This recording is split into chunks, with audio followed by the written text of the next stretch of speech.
Brad. I'm Paul. I'm Graham. I'm Phil. I'm new here. I get it. This is your beer. My beer!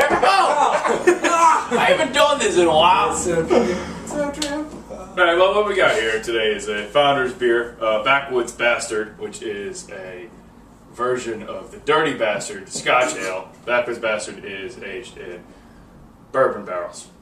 Hence, Backwoods, I guess. I mean, Is it woods because it's a barrel? I just thought, yeah, maybe, but no, I think you're thinking too much into this. Into the woods? Yeah, it's oak bourbon. Oak bourbon. So that's a Scotch Ale. I'm a big fan of Scotch ales. I'm a big fan of bourbons. It's a nice dark red. I like the gray color. Ooh. The gray color. Wow. Goodness. It's got I'm something in it. big fan of Scotch ales. Newer to me. Something that I like to drink. I don't know why. I don't know if I like them or if I just like to drink them. Because I hate myself, but I do I enjoy them. I kind of like the flavor. I'm not really sure how to describe it or get to it. I've always had one.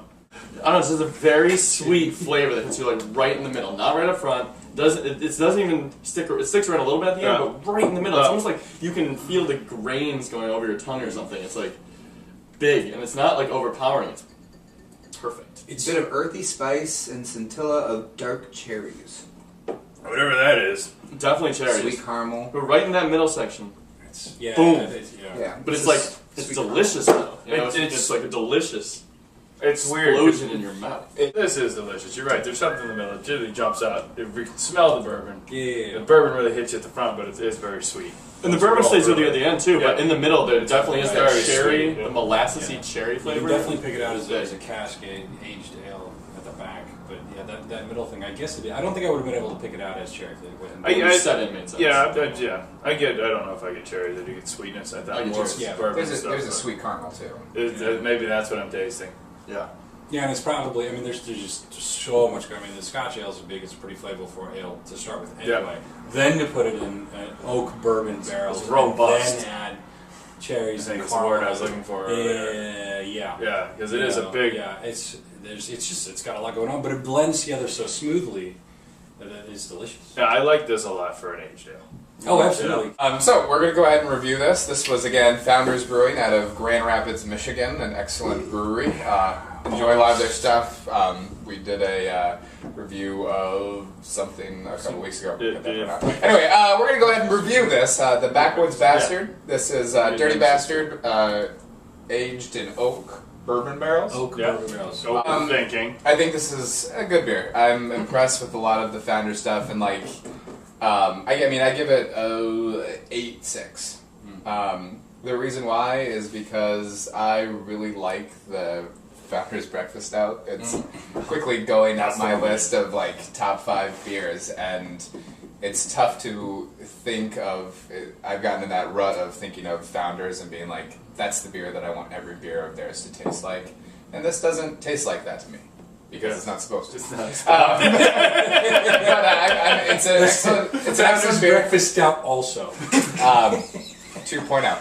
So I enjoy the beer. I give it an 8.6. It's not a bad beer. It's my own bias that everything that they make should be breakfast stout, Kentucky, Canadian, or regular.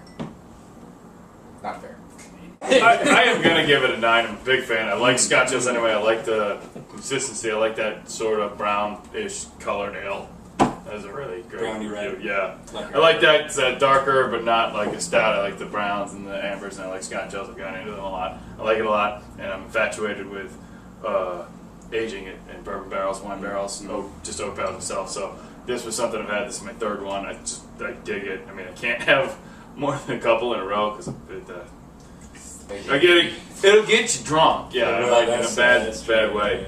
But I do really enjoy it, and to sit back and have one, I like it a lot. I'm going to give it a 9. On the same vein that you are, I think that this beer does a fantastic job at being a kind of a flavor roller coaster. Some beers in the same vein, they take you on a little bit of a trip. Each flavor is, some different, and sometimes, some like. Usually, for me, I can pick out one of the flavors that I'm not particularly fond of. With this one, I can't. Like, every part of the of its profile, I think melds really well with all the other parts of the profile. Mm-hmm. So like, you know, there's never a part where I'm like, oh, okay, now I'm back again. It's all the way through, you know, whether it's the bourbon at the front, a little bit of alcohol taste you get maybe, the cherry caramel, and then the oak age that you get at the end, or the bourbon at the end. It's all great. So I was gonna say 9, but I have commitment issues, so I don't want to say the same thing you do. So I'm gonna say 9.09. Whoa. Yeah. Whoa. I'm gonna go a little. I'm gonna be right in Brad's here. I'm gonna go 8.5. One thing I do, and that's just because I could do 2 of these, I think, and that's about where I draw it again. But you know, 8.5, I think, and because I think I'd probably put it at 2 in here. But I would like to think, in my personal opinion, this might be one of the first ones that I've thought might go up directly against Dark Matter. So good on you, founders. Way to go. Thank you, founders. You're making your great beers. Yeah, absolutely.